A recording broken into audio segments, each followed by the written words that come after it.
नमस्कार, news take के Y factor में आपका स्वागत है। मैं हूं योगेश मिश्र। 14 साल पहले मुंबई पर हमला हुआ था। मुंबई हमले के जख्म आज भी ताज़ा हैं। मुंबई हमले के बाद ही दुनिया ने आतंकवाद को माना, स्वीकार किया। समूची दुनिया मिलजुल करके आतंकवाद के खिलाफ तनकर खड़ी हुई।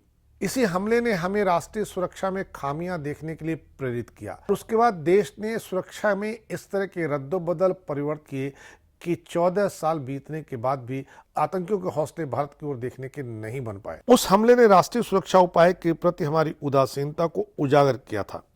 26/11 का मुंबई हमला इस बात की याद दिलाता है कि एक ऐसे देश का क्या होगा जो अपनी राष्ट्रीय सुरक्षा जरूरतों पर ध्यान नहीं देता था। एक राष्ट्र के रूप में भारत ने इस चुनौती को स्वीकार किया।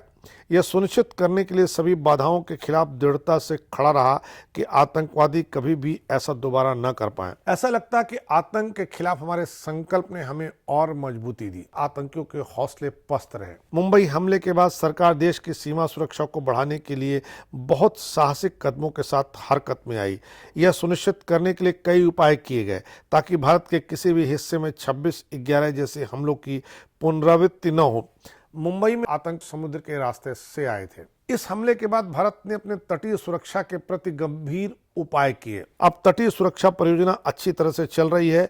एक प्रमुख समुद्री रक्षा और निगरानी संरचना मौजूद है।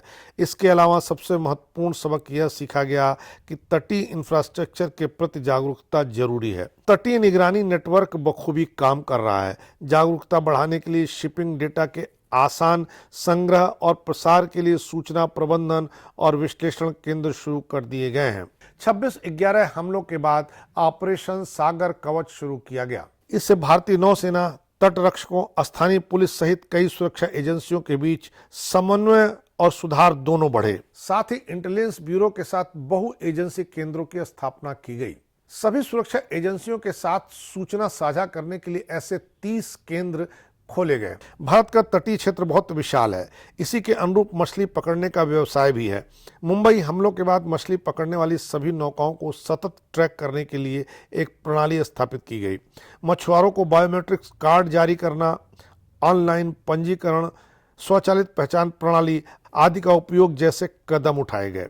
26/11 के बाद एक विशेष एजेंसी नेशनल इंटेलिजेंस ग्रिड का भी गठन हुआ, जिसका काम सुरक्षा संबंधी जानकारी का डेटाबेस बनाना रखा गया। इस तरह के हमलों का जवाब देने के लिए तमाम हब भी बनाए गए। हमने उस आतंकी हमले के बाद बहुत कुछ देखा और बहुत कुछ सीखा।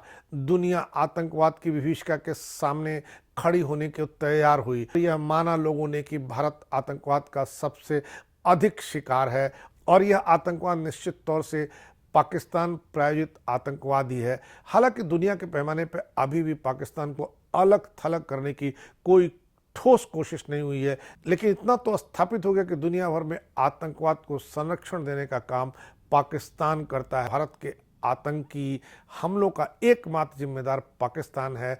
हमने जो कुछ 26/11 के हमलों से सीखा है, हमने जो बदलाव किए हैं, उसने निश्चित तौर से आतंकियों के हौसले पस्त किए हैं। इस बार इतना ही।